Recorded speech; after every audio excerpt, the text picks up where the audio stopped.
비염에 정말 효과가 좋은 처방을 소개하겠습니다.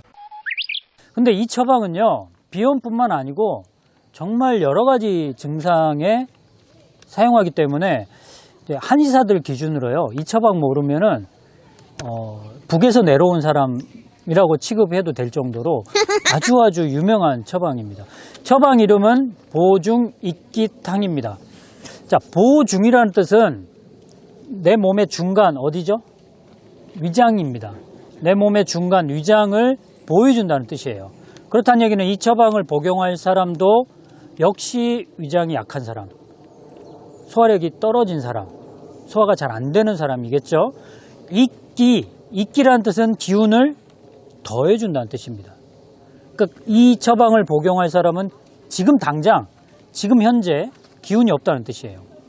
자, 여러분, 지난 시간에 배웠던 이 영상을 보신 분은 이 영상 보시고요, 지난주 영상을 한번 다시 보시기 바랍니다. 왜냐하면 지난주에 언급했던 처방하고 오늘 언급하는 처방이 약간 비슷한 개념이긴 한데, 오늘 이 보중익기탕은요, 훨씬 더 몸 상태가 안 좋은 사람에게 쓰는 거예요. 비염에 쓰는 처방을 배우고 있는데, 증상은 비염인데요, 치료는 코가 아니고 몸을 해주고 있는 처방이에요. 몸 전체의 어떤 기능이 떨어진 것을 강화시키는 그런 처방인 거죠. 그러다 보니까 제가 서두에 말씀드렸죠. 이 처방은 전문가들이 어떨 때 많이 사용하냐면, 너무 기운이 없다, 깔아진다, 아침에 일어나기가 너무 싫다, 그리고 누워있으면은 어떤 사람이 이렇게 표현해요. 몸이 그 땅속으로 들어가는 것 같다. 이런 표현을 하는 사람들이 기운이 너무 없는 거거든요.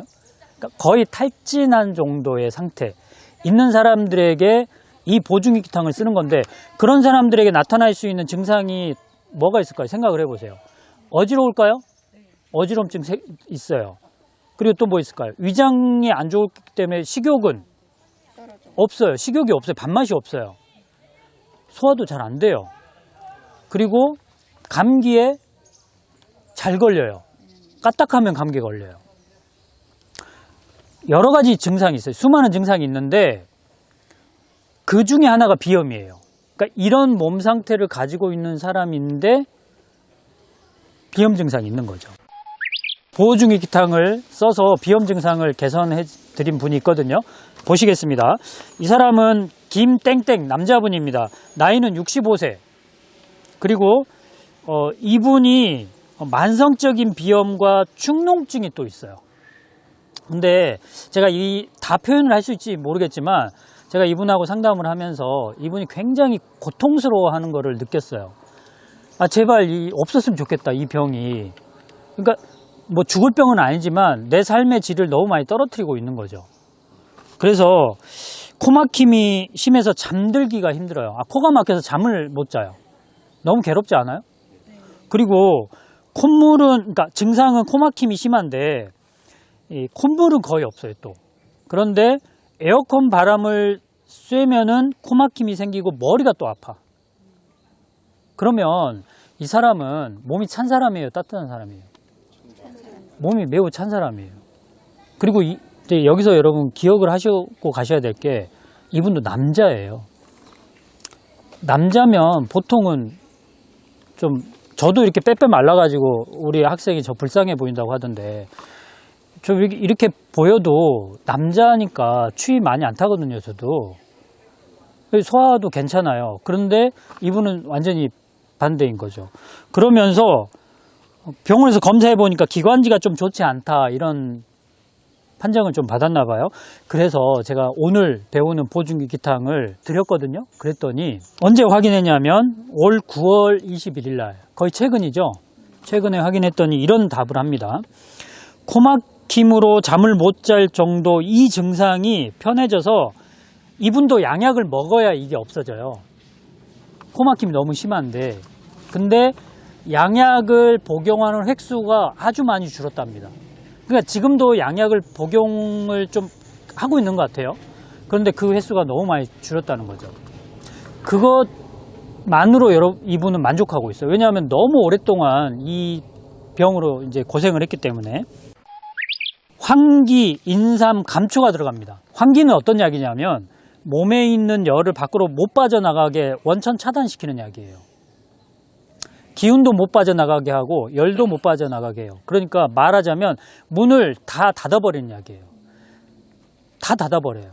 그럼 못 빠져나갈 거 아니에요. 근데 인삼은 어떤 약이죠? 몸에 열을 넣어주는 약이에요. 그러니까 몸에 열을 넣어주면서 문을 다 닫아버렸어요. 그럼 어떻게 되죠? 몸에 열이 꽉 차죠. 열이 꽉 차면 기운이 나요. 기운이 나고 그 면역력도 높아지기 때문에 이 비염 증상도 같이 없어질 수 있어요.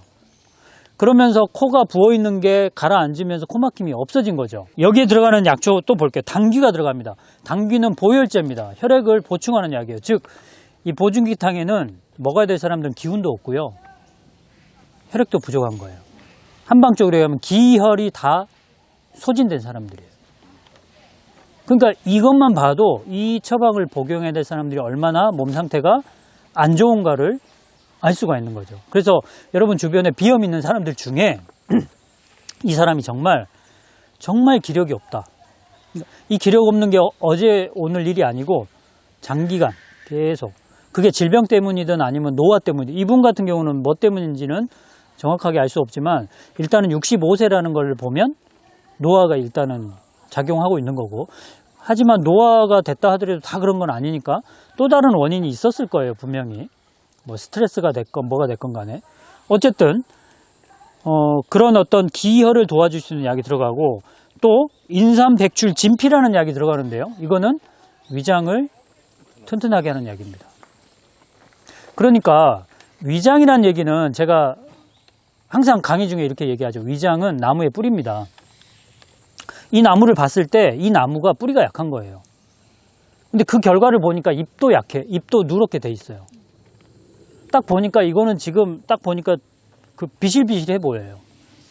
이 경우에 잎도 잎이지만 뿌리를 강하게 해줘야 이 나무가 살잖아요. 마찬가지로 이 인체도 다 필요 없고, 다 필요 없다는 뜻은 아니고 위장을 강하게 해줘야 어쨌든 먹은 음식이 흡수가 돼서 어떤 작용을 나타낼 텐데 그래서 위장도 튼튼하게 해주는 약이 이 보증기탕에 들어가는 거죠. 옛날 동의보감에 보면 이런 얘기가 나옵니다. 왕진을 갔는데 물어보죠. 입맛은 어떠세요? 입맛이 진짜 없어요 하면 이 사람은 포기한다. 포기가 아니고 살 가능성이 좀 떨어진다 이렇게 판단을 한다고 그래요. 근데 어떤 질병에 걸렸는데 입맛은 어때요? 그러면 입맛은 그래도 괜찮아요 하면은 살 가능성이 높다. 이 얘기는 이 나무의 뿌리를 보니까 뿌리는 괜찮네? 그러면 저기 위에 병이 있다 하더라도 얘는 살릴 수 있어. 이런 뜻하고 비슷한 거예요. 근데 뿌리가 썩어 있어요. 그럼 얘는 뭐 어떤 거를 해도 안 되겠네 라고 판단하는 거하고 비슷한 거죠. 자, 보증기탕은 이 백출, 진피, 인삼 이런 걸로 위장을 튼튼하게 하는 약이 들어가는 걸 보면 근본적으로 뿌리를 내 몸의 어떤 위장을 튼튼하게 해서 전반적으로 내 몸의 기능을 끌어올리겠다라는 목표를 가지고 있는 처방이라는 걸 알 수가 있어요. 지난주에 배웠던 영강감미 신화인탕은 그냥 몸을 따뜻하게 하자, 한기를 좀 밖으로 빼주자, 콧물을 좀 알리자. 그러니까 방향은 맞아요. 방향은 이제 근본적인 치료를 하는 거는 맞는데 이 보증기탕에 비하면 좀 이 보증기탕이 훨씬 더 강한 거죠. 어떻게 보면. 몸 전체를 강하게 해주는데 초점을 많이 맞추고 있는 거죠. 자, 그리고 마지막으로 승마시효가 들어가는데 이거는 들어가는 양을 보세요. 굉장히 조금 들어가요. 뭐 1g 정도밖에 안 들어가요. 한 첩에. 이게 원래 어떤 약이냐면 이것도 역시 지난주에 배웠던 마왕이나 세신 이런 것처럼 몸 밖으로 뭔가를 빼주는 약이에요. 그런데 원래는 그런데 양을 많이 썼을 때 그래요. 양을 적게 쓰면 몸의 기운을 위로 이렇게 끌어올려준다는 표현을 하거든요. 약해진 기운을 끌어올려주는 그 역할을 승마시효가 약간 들어가면 해줄 수가 있는 거죠. 그러니까 전체적으로 보면 인삼이나 백출이나 당귀나 황기, 감초 이런 걸로 몸의 전체적인 기능을 높여주고 그리고 위장을 튼튼하게 해줘서 이 떨어져 있는 어떤 이 면역력 내 몸의 어떤 기능 이거를 강하게 해주자. 그러면 그 결과적으로 비염이 좋아진다라는 뜻이에요. 자, 저는 이렇게 여러분께 얘기하고 싶습니다. 보중익기탕을 복용을 해야 될 만한 사람의 비염은 병원에서 절대 치료 안 됩니다. 이게 중요해요. 이게 매번 코를 뚫고 약을 먹고 스테로이드 같은 걸 복용해봤자 또 생깁니다. 이분이 그렇잖아요. 아까 치험내 보셨지만 이분은 몇 년째 정말 오랫동안 비염으로 고생하고 있고 코 막혀서 잠을 못 잘 정도인데 병원에서 주는 스테로이드나 이런 걸로 좋아졌다면은 뭐 길어봤자 몇 달 만에 좋아져야 맞죠? 안 된다니까요. 그래서 오늘 여러분 이 보중익기탕은 굉장히 중요한 의미를 갖습니다. 내 몸이 약하면은 생기는 증상이 한두 가지가 아니죠. 기운도 없고 피로하고 뭐 입술 터지고 소화력 약해지고 너무나 많아요. 그 중에 하나가 비염인데 이런 사람들에게 자 여러분 이렇게 생각을 해보세요. 여기에 입이 골맞어요. 안에 구내염. 근데 구내염 생겼을 때 뭐 이렇게 바르면 나을 수도 있죠. 하지만 이 사람이 계속 피곤하다면 또 생겨요. 근본 치료가 안 된다는 뜻이에요. 그래서 구내염 1년 내에 달고 다니는 사람이 있거든요. 실제로. 왜? 그랬었어요? 그런 사람들은요. 몸 상태가 좋아지지 않으면 아무리 뭔가 발라도 안 돼요. 이거하고 비슷하게 비염도 마찬가지예요. 어쨌든 몸 상태가 좋아지면 좋아져요. 그게 구내염이든 비염이든 뭐든 상관없습니다. 그러니까 우리는 병을 치료할 때 대부분 그 병을 보거든요. 병을 두통이 있으면 두통에 쓰는 약초가 뭐지? 천궁 뭐 이런 생각을 해요. 그런데 이 사람이 왜 두통이 생겼을까? 진짜 몸이 약해서 생겼다면 보중기탕을 쓰는 거예요. 자, 이런 것처럼 제가 오늘 설명이 중구난방이고 좀 부족한 점이 없지 않아 있는데 우리 약초방송 시청자 여러분들은 항상 이해하실 거라 생각합니다. 요즘 제가 컨디션이 많이 좋은 철이 아니거든요. 일이 너무 많아. 강의가 너무 많아서 제가 지쳐 있습니다. 몸과 마음이 지쳐 있습니다. 그래서 오늘 제가 제 에너지를 막 끌어당겨가지고 지금 강의를 하고 있으니까 여러분들 왔다 갔다 하더라도 이해하시기 바랍니다. 저는 다음 시간에 더 좋은 처방으로 만나 뵙도록 하겠습니다. 지금까지 약초교수 조경남이었습니다.